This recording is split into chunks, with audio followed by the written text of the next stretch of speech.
ಇವತ್ ನನ್ನ ಹಳ್ಳಿಯ ನನ್ ಬಿಟ್ಬಿಟ್ಟು ಬೇರೆ ಹತ್ರ ಕೊಯ್ತಾನೆ ಇಲ್ಲ.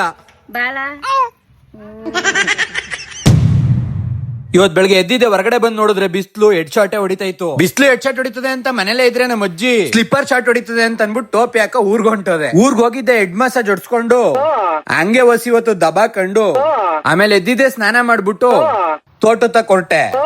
ಅಲ್ಲಿ ನಮ್ಮ ಅಜ್ಜಿ ಕೆಲಸ ಮಾಡ್ತಿದ್ ನೋಡ್ಬಿಟ್ಟು ನನ್ಗೆ ಯಾಕವ ಗೊಜ್ಜಲ್ಲಿ ಆಟಾಡ್ತಾ ಇದೀಯ ಅಂತ ಕೇಳ್ಬೇಕು ಅಂತ ಅನ್ಸ್ತು. ಕೇಳಿದ್ರೆ ಅದ್ರಲ್ಲೇ ಬಿಟ್ಟದು ಅಂತ ಸುಮ್ನಾಗ್ಬಿಟ್ಟೆ. ಆಮೇಲೆ ಕ್ಯಾಮ್ರಾ ಮುಂದ್ಗಡೆ ಪೋಸ್ ಕೊಡ್ತಿದ್ ನನ್ಗೆ ಹೋಗಿ ಕಲ್ಲಂಗಡಿ ಹಣ್ಣ್ ಪೀಸ್ ನಾರು ಎತ್ಕಬಾ ಅಂತ ಅಂತು. ನಾನು ನಮ್ಮ ಅವನುವೆ ಕಲ್ಲಂಗಡಿ ಹಣ್ಣ್ ಕರ್ಕಂದಿ ನನ್ನ ಹಳ್ಳಿಯನ್ ಮಾತಾಡ್ಸಕ್ ಹೊಂಟೋ. ಅವನು ನನ್ ನೋಡಿದ್ದೆ ಫುಲ್ಲು ದಿಲ್ ಕುಸ್ಸಾಗ್ಬಿಟ್ಟಿದ್ದ. ನಾನ್ ಗೊಣ್ಣೆ ಮುದ್ದ ಅಂದಿದ್ದೆ, ಖುಷಿನೇ ಹೊಂಟೋಯ್ತು. ಗೊಣ್ಣೆ ಮುದ್ದ ಲೋಪರ್ ನನ್ನ ಮಗ ನೋಡಿ ಹೆಂಗ್ ಮಾತಾಡ್ತೇನೆ ಇವನು. ಆಮೇಲೆ ಪುನಃ ಗೊಣ್ಣೆ ಮುದ್ದ ಅನ್ಬಿಟ್ಟೆ.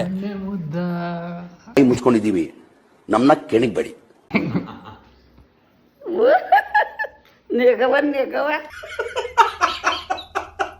ಆಮೇಲೆ ನಾನು ನನ್ನ ಅಳಿಯನುವೆ ಹೊರಗಡೆಗೆ ಬಂದ್ಬಿಟ್ಟು ಜೋಕಾಲಿ ಮೇಲೆ ಮಲ್ಕೊಂಡು ಜೋಕಾಲಿ ಸಾಕಾದ್ಮೇಲೆ ಇನ್ನೇನ್ ರಂಗ್ ದಬ್ಬ ಬತ್ತು ಅನ್ಬಿಟ್ಟು ರಂಗ ಕುಣಿಯೋದ್ ಪ್ರಾಕ್ಟೀಸ್ ಮಾಡಿಸ್ತು.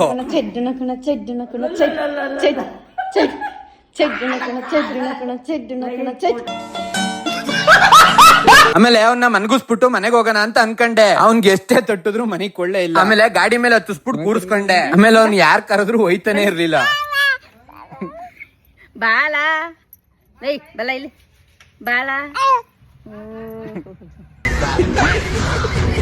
ಆಮೇಲೆ ಗಾಡಿ ಓಡ್ಸಪ್ಪ ಗಣಿ ಅಂದ್ರೆ ಹೆಂಗ್ ಓಡಿಸ್ತಾ ಗೊತ್ತಾ?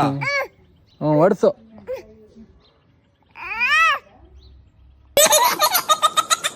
ಆಮೇಲೆ ಹೆಂಗೆಂಗೋ ಅರ್ಜನ ಮಾಡ್ಬಿಟ್ಟು ಮನೆಗ್ ಬಂದ್ಬಿಟ್ಟೆ. ಎಲ್ರು ಅನಂತ ಧನ್ಯವಾದಗಳಣ್ಣ.